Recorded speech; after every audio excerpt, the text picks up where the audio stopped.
It's with great pleasure that I wish to welcome you to Lomé at the occasion of this joint summit of the heads of state and government of the Economic Community of West African States and the Economic Community of Central African States, ECOWAS, on peace, stability, security, fight against terrorism, and violent extremism. Your Excellencies, heads of state and government, distinguished guests, the geographical, socio-cultural, and economic proximity between Central and West Africa has created linkages, interdependencies, and influences amongst the states and people of these two communities. And as a result, these two regions share the same security problems. Indeed, the common land and sea borders shared by these two communities make them vulnerable to several security and environmental challenges in the Gulf of Guinea, in particular piracy, oil bunkering, illegal, undeclared and non-regulated fishing, dumping of toxic waste in the sea, etc. Our two regions also are exposed to other illegal cross-border activities, including in particular trafficking in arms, humans, drugs, as well as money laundering, amongst others. Therefore, it is imperative that together we find the best approach to tackle these threats and guarantee peace and security for our people. Central and West Africa suffer from the impact of the environmental crisis in the Lake Chad area. The Abuja International Conference on the Lake Chad of 26 to 28 February 2018 gave a clear signal of the commitment of regional leaders to address this crisis. I would therefore like to use this unique and august opportunity as a reminder to maintain this momentum, to redouble efforts to refill Lake Chad. This should now be an African Union strategic priority on which the organization should work for its realization with the LCBC, ECOWAS, ECOWAS, and other partners, of course. Excellencies, ladies and gentlemen, in recent times, several ECOWAS and ECOWAS member states have witnessed an escalation in violent incidents between herders and farmers, which have resulted in a high number of fatalities and displacement of large numbers of people. It is commendable that there are already several initiatives in the two sub-regions on which we can all build on to confront this challenge. I am convinced that with the signing of the Memorandum of Understanding on multi-sectoral cooperation between ECOWAS and ECOWAS on June 30th in Nouakchott, Mauritania, on the sidelines of the African Union Summit, our two sub-regions have tools to overcome the common challenges they face.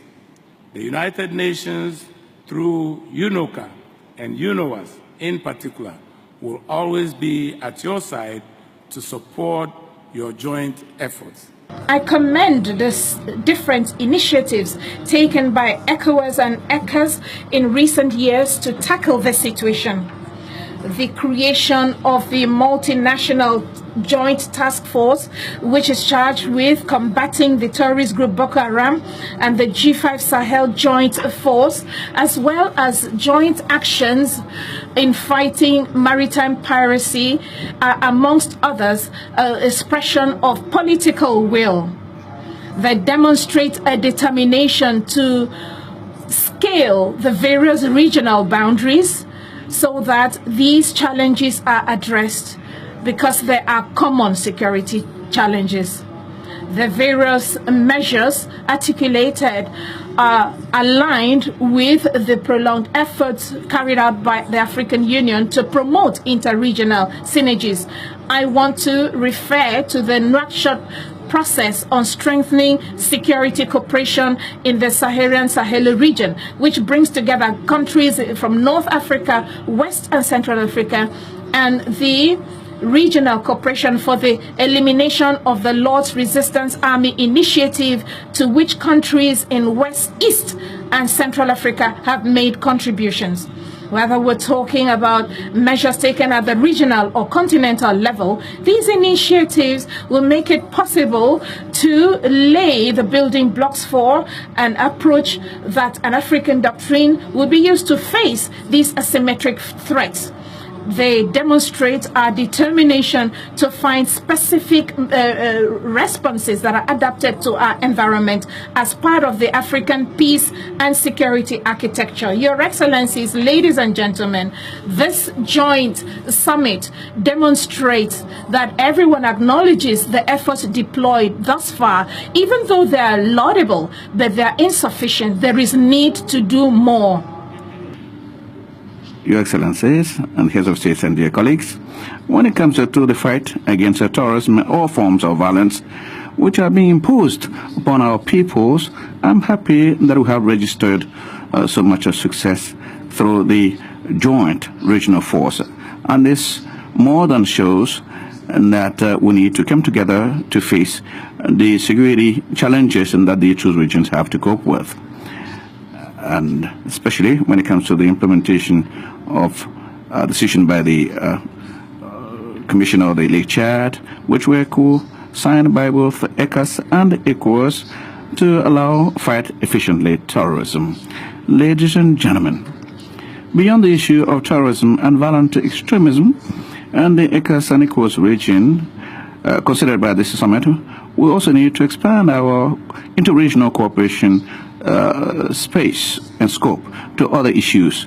And I'm thinking of the issue or the concerted management of migratory flows that have an impact on the security of our region and do threaten our countries, and for which our common reflection needs to be carried out so that sustainable solutions are found.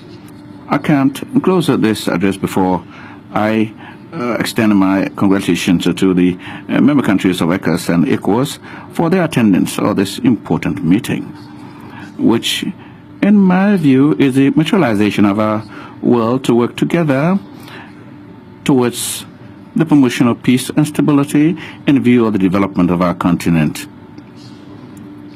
We are the main stakeholders, and nobody but us would want peace. Therefore, it is our responsibility to respond to the distress of our populations that are coming under